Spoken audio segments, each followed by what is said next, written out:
میرے عزیزوں اگر ان کے دلوں میں ان کے ذہن میں اس طریقے کا کوئی خدشہ ہو کہ مسلمانوں کے دلوں سے اللہ اور رسول کی محبت کو نکال دیں گے تو مجھے بھول جائیں، کیونکہ ہم سنی سے لگتا مسلمان ہیں، ہم جان دینے کے لیے بھی تیار ہیں۔ میرے عزیزوں اللہ تعالیٰ نے ہم پر جو احسان فرمایا ہے، اللہ نے دنیا میں ہمیں بہت نعمتوں کو دیا ہے، بہت سی نعمتوں کو نوازا ہے، لیکن کوئی بھی نعمت دینے کے بعد ہمیں احسان نہیں جتایا، لیکن جب اپنے محبوب کو دیا تو قرآن مقدس میں ارشاد فرمایا اس بات فیہم رسولا۔ میرے عزیزوں آقا کریم صلی اللہ علیہ وسلم کی وہ شان ہے، اگر آپ آقا کریم صلی اللہ علیہ وسلم کے دامن کرم میں آ کر اس دنیا میں رہ کر اپنی زندگی کو بسر کریں گے تو اس بات کی گارنٹی میں لیتا ہوں کہ آپ دنیا میں بھی کامیاب ہو جائیں گے اور آخرت میں بھی انشاءاللہ تعالیٰ کامیاب ہو کر ہوتے نظر آئیں گے۔ میرے عزیزوں آقا کریم صلی اللہ علیہ وسلم کی وہ بارگاہ ہے، میں آپ مختصر سے اپنے واقعات کی تقریر کو ختم کر دوں گا۔ ایک واقعہ آپ نے سنا ہوگا حضرت بلال حبشی کا، حضرت بلال حبشی کا تھا، آپ تھے غلام تھے، لیکن جب حضرت بلال حبشی آقا کریم صلی اللہ علیہ وسلم کی بارگاہ میں حاضر ہوتے ہیں اور اپنے آپ کو آقا کریم صلی اللہ علیہ وسلم کی چوکھٹ میں ڈال دیتے ہیں تو یہی بلال ہے جن کی مدینے میں کوئی عزت نہیں تھی، کوئی جاگا نہیں تھا، یہ بلال والے غلام تھے، لیکن جس چیز سے حضرت بلال نے آقا کریم صلی اللہ علیہ وسلم کی غلامی کا کتاب اپنے گلے میں ڈالا اور اپنے آپ کو آقا کریم صلی اللہ علیہ وسلم کی بارگاہ میں پیش کیا، جب یہی بلال پہلے ہوا تھے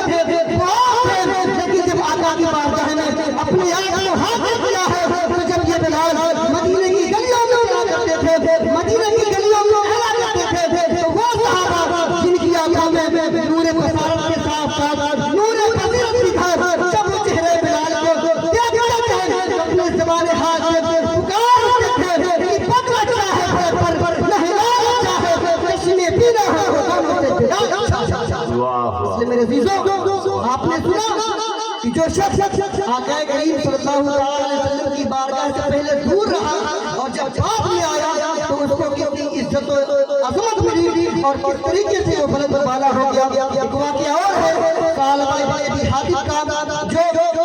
بہت ہی عبادت گزار تھے اور لوگ محبت میں امامت المسجد یعنی مسجد کا کبوتر کہا کرتے تھے۔ یہی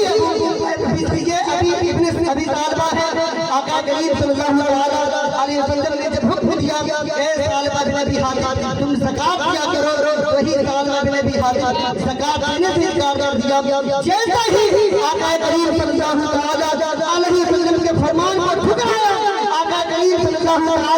علیہ وسلم کی بارگاہ سے دور کیا گیا۔ میرے آقا مصطفیٰ کریم صلی اللہ علیہ وسلم ثعلبہ بن ابی حاتم سے ناراض ہو کر اپنے چہرے کو موڑ دیتے ہیں۔ اب یہی ثعلبہ بن ابی حاتم جو پہلے لوگ ان کو پیار و محبت میں امامت المسجد یعنی مسجد کا کبوتر کہا کرتے تھے، لیکن یہی بلال جب آقا کریم صلی اللہ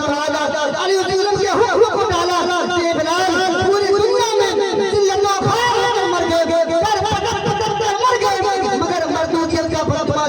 ان کے چہرے سے نہ دور سکا۔ کسی کو کسی شاعر نے کیا ہی خوب کہا ہے کہ خدا کا قہر ہے ان کی نگاہ کا پھرنا، یہ آدمی کی نظر سے سنبھل نہیں سکتا۔ اس لیے میرے عزیزوں ان دونوں واقعات سے معلوم ہوتا ہے کہ آقا کریم صلی اللہ علیہ وسلم کی غلامی تمام جہان کی عزت و سرداری ہے، اور جو بھی آقا کریم صلی اللہ علیہ وسلم کی بارگاہ سے دور ہوا، آقا کریم صلی اللہ علیہ وسلم کے دامن کرم سے ہٹا، وہ دنیا میں تباہ و برباد ہوا اور کل میدان محشر جب لگے گا وہ وہاں بھی ذلت و رسوا ہوگا۔ اس لیے میرے عزیزوں میں آپ کو ڈاکٹر اقبال کا ایک شعر سناتا ہوں، آپ سنیں اور عمل کریں۔ آپ ڈاکٹر اقبال فرماتے ہیں کہ محمد سے وفا تو نے تو ہم تیرے ہیں، یہ جہاں کیا چیز ہے لوح و قلم تیرے ہیں۔ اور ان دونوں واقعات سے معلوم ہوتا ہے کہ آقا کریم صلی اللہ علیہ وسلم کی غلامی بیاننے والا، آقا کریم صلی اللہ علیہ وسلم کی غلامی کا پتہ ڈالنے والا دنیا میں بھی کامیاب ہوتا ہے اور انشاءاللہ آخرت میں بھی کامیاب ہوگا۔ اور میرے آقا مصطفیٰ کریم صلی اللہ علیہ وسلم کی شان کو ٹھکرانے والا، آپ کے حکم کو ٹھکرانے والا وہ دنیا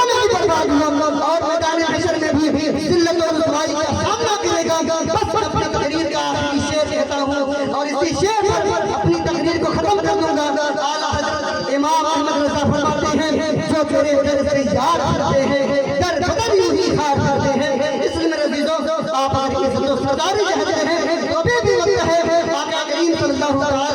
علیہ وسلم کے دامن کرم میں آئے وہاں پر فلاح حاصل کریں اپنے گناہوں کی معافی مانگیں. انشاءاللہ ہمیں اسی میں کامیابی کامرانی ہے. اللہ رب العزت کی بارگاہ میں دعا ہے مولا تعالیٰ میرے بولنے کی کسی غلطیوں سے معاف فرمائے ہم سب کو سچا پکا عاشق رسول بنائے. وما علینا الا البلاغ. السلام علیکم ورحمۃ اللہ.